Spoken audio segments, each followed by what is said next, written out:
welcome to the show.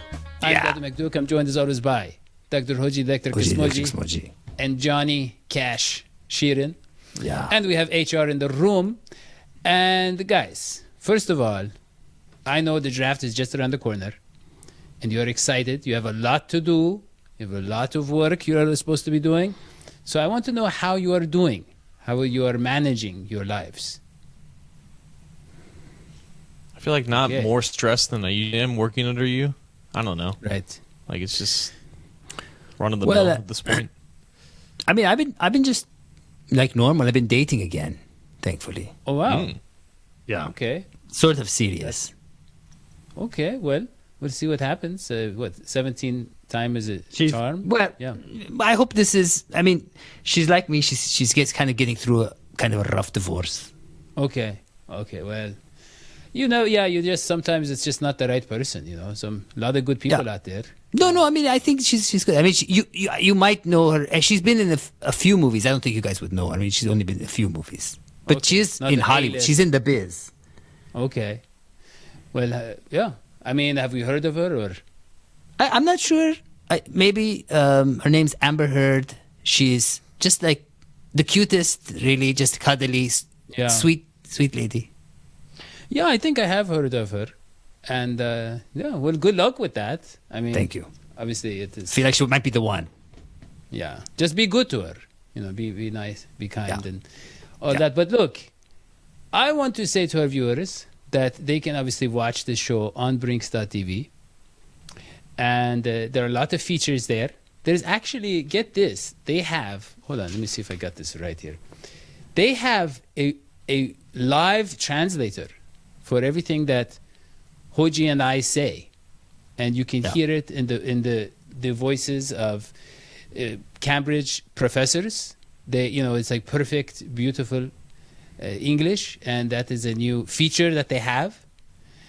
And there's a lot of other great shows. We won't get to those right now. I know Courtney is vincing, but look, we want you to like and subscribe and comment and turn on notifications for this show wherever you watch it, whether you're on the Believe YouTube channel or our DHSPORTS YouTube channel, or you're listening to our podcast. So do all of those things.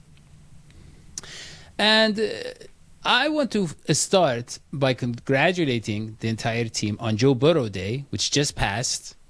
April 23rd was the 2-year anniversary of us drafting Joe Burrow. And in honor of that, as everybody it's the day after my birthday. Right. I gave everybody 9 minutes off. And in those 9 minutes, I asked you to think of something original that you appreciate about Joe Burrow. During our 9-minute break. Right. So we can start with Bridget. So we were working during the break. I didn't get that memo or that calendar invite.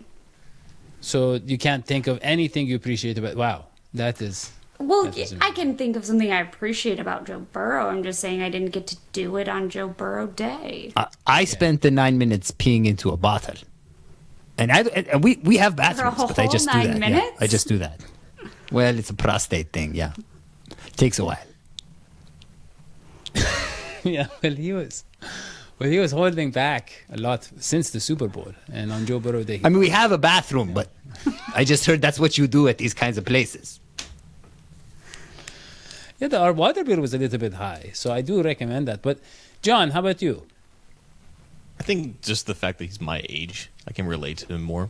I don't know. I feel like it's new for me personally, just to see a guy who's in the same stage of life. We have a lot of similarities. He might have a little bit more money than me. He might have, slightly better hair, maybe a little bit more of a better smile. But yeah, I feel like there's a lot that I can relate to with Joe Burrow, and I feel like that's something that I can appreciate with, I can sense what he's going through, Well, if it makes you feel better, you are the Joe Burrow of this show, young man.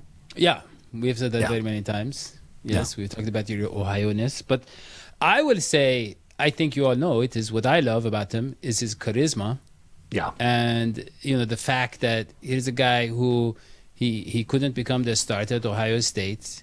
He's not your traditional kind of quarterback. He's kind of a goofy kid who likes the SpongeBob and all that kind of a stuff. Yeah, video games, Cheetos. The greenest of flags. Yeah. He reminds me actually a lot of another very charismatic person, and this guy was only 5'2", and he was mocked as a child, because he didn't speak proper French. Oh, Napoleon! Oh my gosh, smart Bonaparte, and aggressive enough to inspire loyalty in his followers.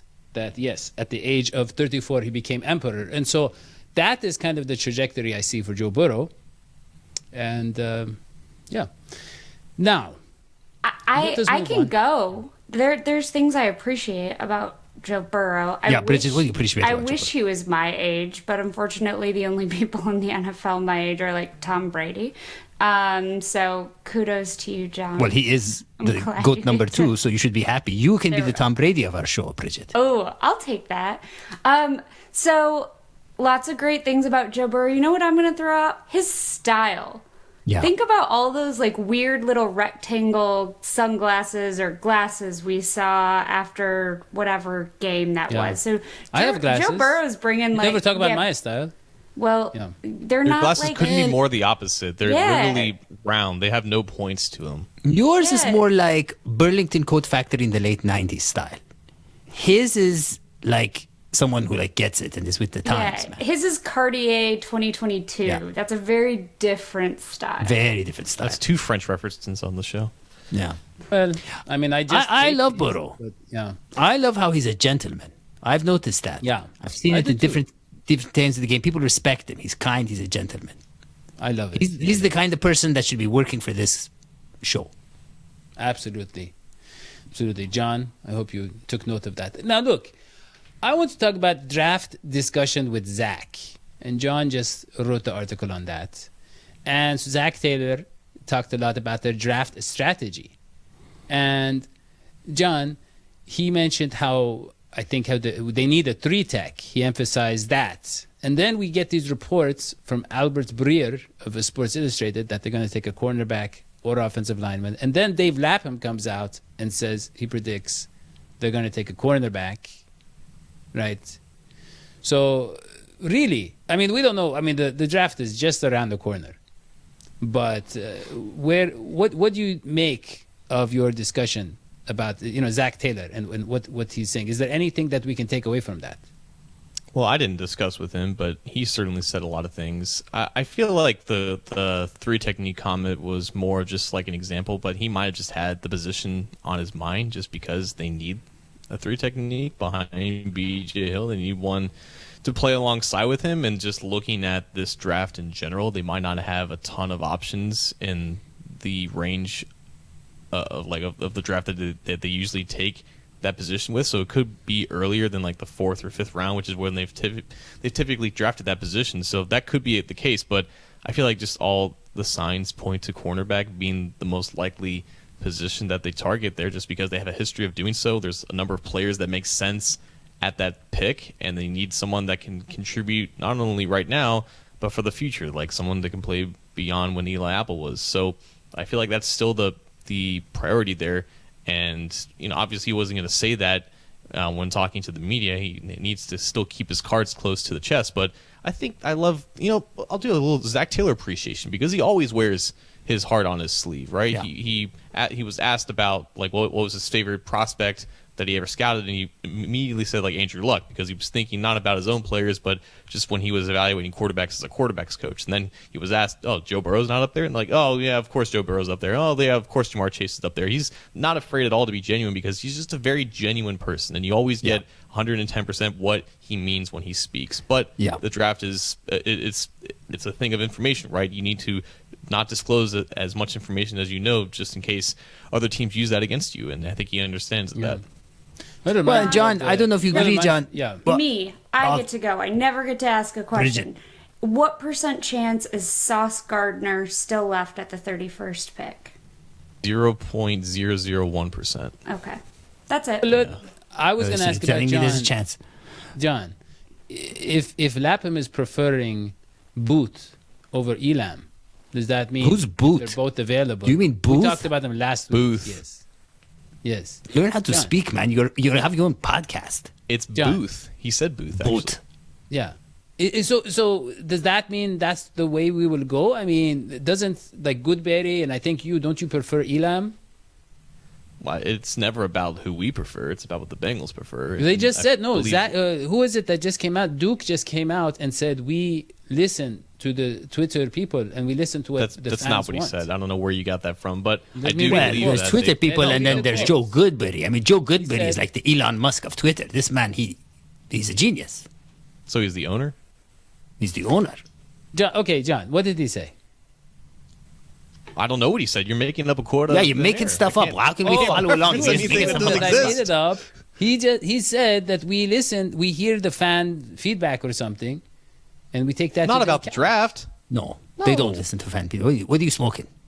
On the subject of Booth, I do believe that they probably prefer him, like the player on the field, but just because he just plays a cleaner game at cornerback. It's just like he didn't test. We don't know what his athleticism is. Like, I think Booth is a better tackler than Elam, but I feel like Elam had played at a higher level probably at Florida. He just didn't end on a high note, and it's a what have you done for me lately type of situation, and he was injured in this past year. But Booth comes into the league with a lot of injuries, and if they have confidence that he's not going to continue suffering those injuries or they're not going to come back to bite him, they've drafted a Clemson guy for 2 straight years now. They must have a good source within that program, and both T. Higgins and Jackson Carman suffered injuries entering the NFL. At least one of them is doing okay. So, maybe they just use that and just continue with it because they really like Booth, the player.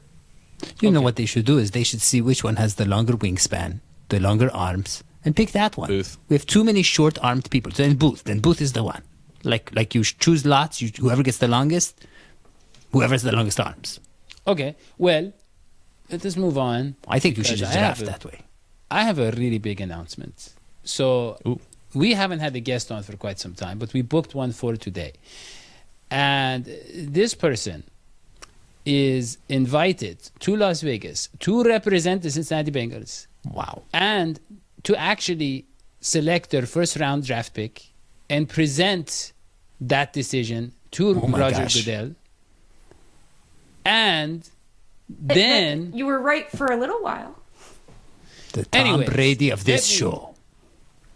So, I now present to you Briella Jennings, everybody. Bridget. The number one Poor Bengals Bridget. fan. Bankers. Invited to, yes. And Bridget, so walk us through this. Jankars, there you go. I'll do my There you own go. intro. Yes. So, what happened? What's going on? What do you know? And yes. Why Las Vegas? Right. Did Well, you choose the location? Yeah, go ahead. I did not. I have about as much authority over that as I do on this show, which is 0. I think the draft was supposed to be in Las Vegas in 2020, right? And Correct. then the pandemic ruined that for all of us. And so Joe Burrow would have been selected in Vegas. So each NFL team gets to select a season ticket member to have this kind of like fun VIP experience. And so the Bengals selected me. I'm going to be really honest. I don't know why or how. I know very little. I think they pitch some people and then the team picks and then the NFL gets to kind of say, yeah, we're in support of that, but I actually don't know for certain. And so I head out to Las Vegas tomorrow, get to meet with the other 31 folks, and then I got an 8-page itinerary between Wednesday and Saturday. But the word on the street is that assuming we take a first-round pick, I get to hand the jersey to the commissioner for that pick, which I think means I don't get to boo him, which I'm not sure how I feel about. Because that's kind of one of my favorite parts of the draft. Well, I feel like you would make a better impression if you did boo him and make a scene. That would be better content. But hold on, I just want to say, Bridget, if you're unsure of why you were chosen, the NFL draft is a spectacle. It's a production, right? And they need people to raise the value of said production. That's exactly what you do on this program. So it makes perfect sense to me why you were involved. Well, and also, if I might add, learning this is so different from what Daddy told me. the lies that Daddio has been telling us, which is that they asked him first, and he said he couldn't do it. Then he said, why don't you ask Bridget? I have a history in Las Vegas, so but that's a lie.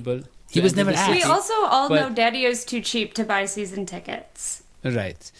But, I do have tickets to all 4 seasons, the natural occurring ones, but not to football games. It's outrageous. The prices are outrageous. But I would just say you're wondering how you won the, let's say, lottery of the season ticket holders. And I'll just remind you that these things can be manipulated and that we do have a couple of interns located in Eastern European country, I can't mention which one, that are actually pretty good at this stuff, that pushing votes in the right direction. So I don't think there was a vote. There's no election fraud. Much like other elections, there are literally no indicators of any fraud. I feel like we need a giant banner.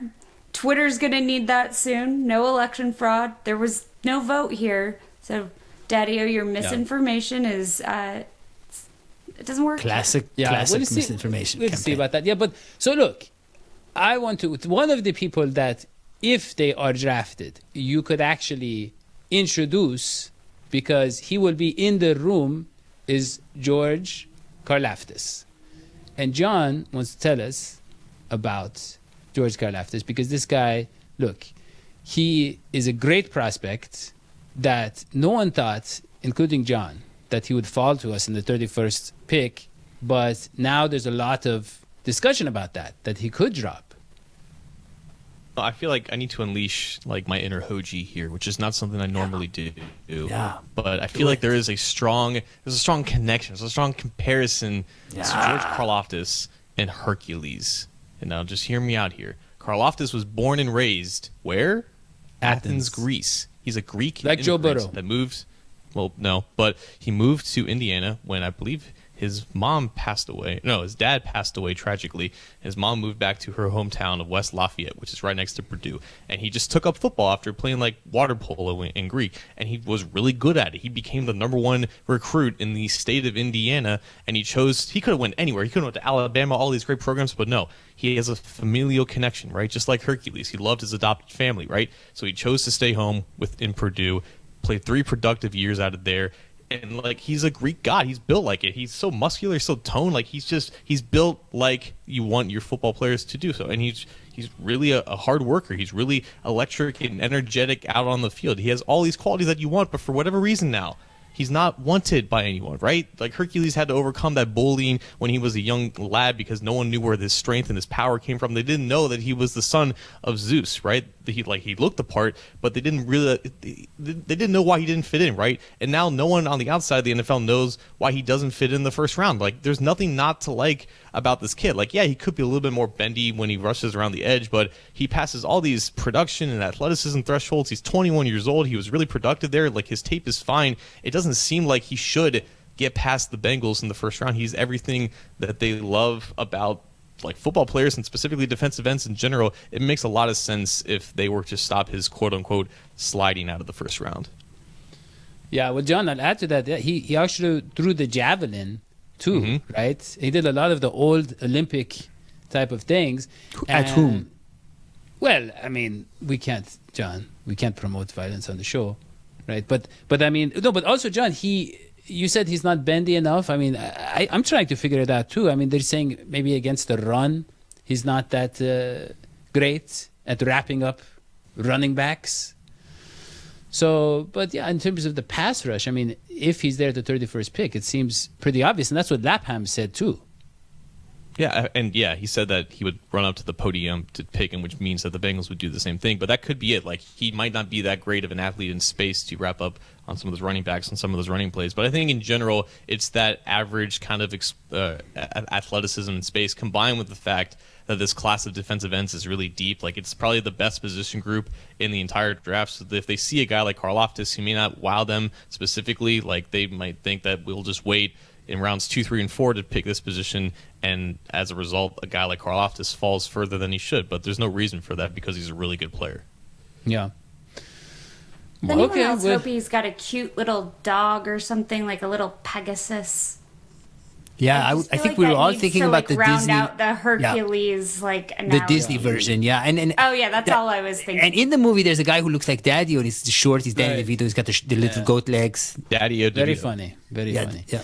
Okay, look, you guys take your turns picking on me, but I obviously am doing a lot of stuff behind the scenes for a lot of different organizations. I don't talk about it on the show. I let Bridget talk about it, and that's what we want to do now. So go ahead.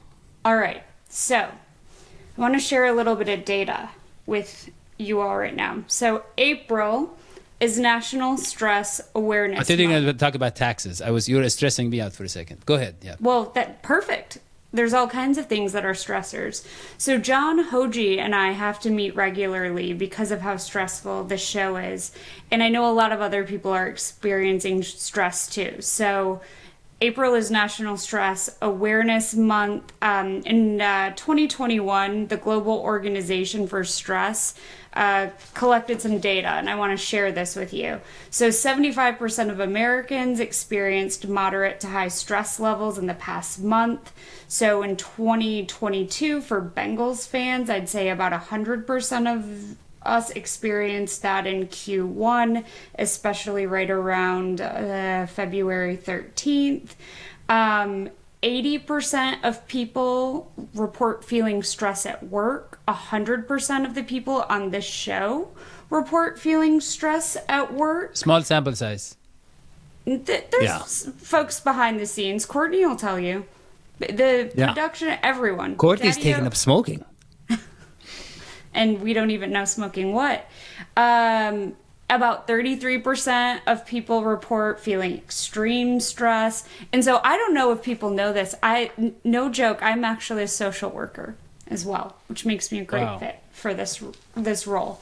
So people might not know there's actually a stress cycle. So when you encounter a stressor, your body, and Courtney, I was actually going to send you an image of it, but I didn't, so oops.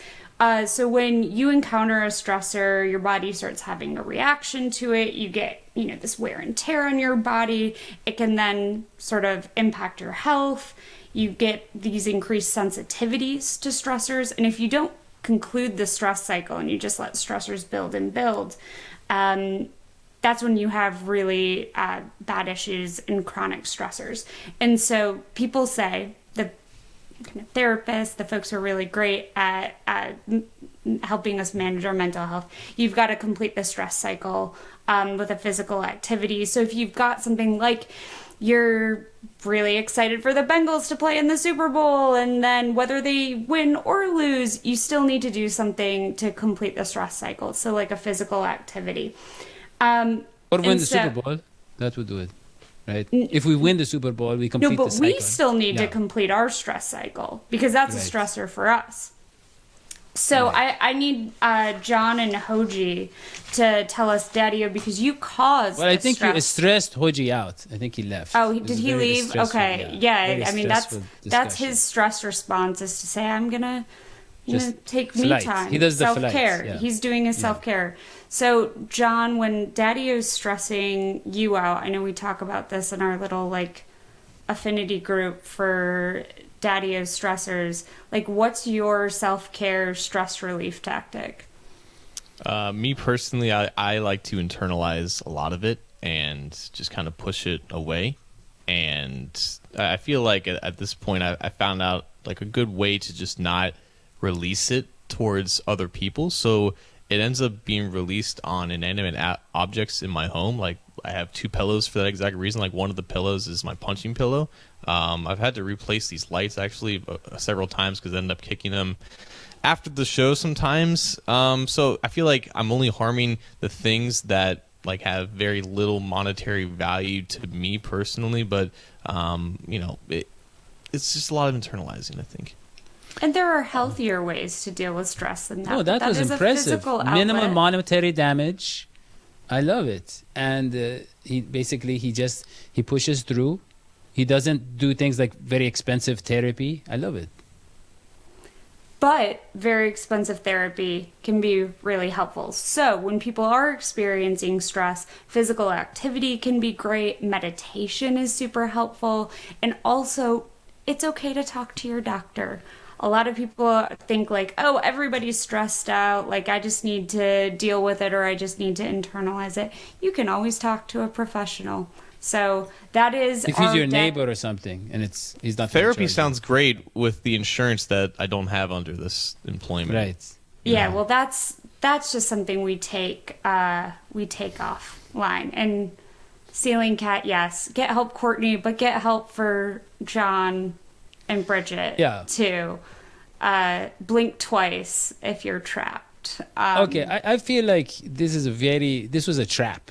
I feel like the Daddy cares. It's in my name, and all of a sudden, it's about everybody hates. Do you not care about our stress, man? Like, I've given you so many suggestions, John. I told you to work harder for 2 weeks in a row, work twice as hard, and then when you go back to your normal hours, they'll be stress-free. It'll feel like nothing. That was just one suggestion I gave you. Thank you.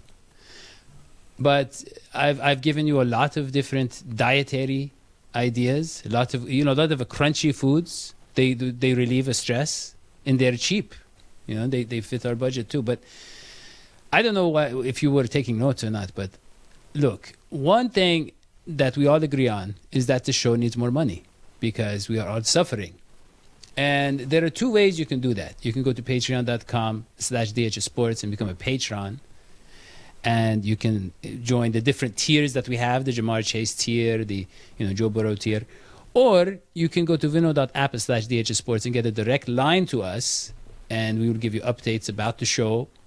We will give you updates about the team.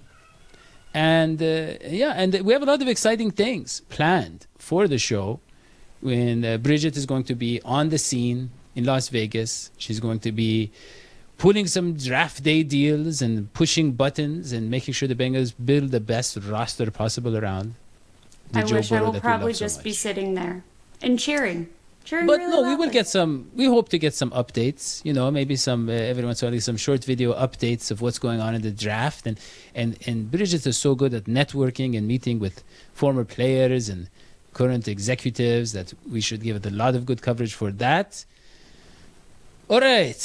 Well, John, any final ideas before we get to the draft? Well, yeah, I feel like I really appreciate what you said to me before the program. I feel like it was a lot of great responsibility taken upon you. What Daddy has said to me was that if you are unhappy with whatever the Bengals pick, you should send complaints towards DaddyOMcDuke@gmail.com, and he will read them all, and he will respond to all of them, and he will take all of your grievances. And I feel like it's really responsible of you to really take on that, because usually it's delegated towards me. So don't complain to John. He's just an intern. And by the way, it's National Internship Month as well, and I know that obviously stressing out interns is something that I'm very good at. So a lot of good things in this month. But for John, Cash, Sheeran, and Bridget, the #1 Bengals fan, Jan Cars, I'm Daddy McDuke. Don't forget to subscribe. Don't forget to like and comment and turn on notifications and listen to the #1 Bengals podcast on iTunes and the other places. And we'll see you next time. So long, sweetie. Bye.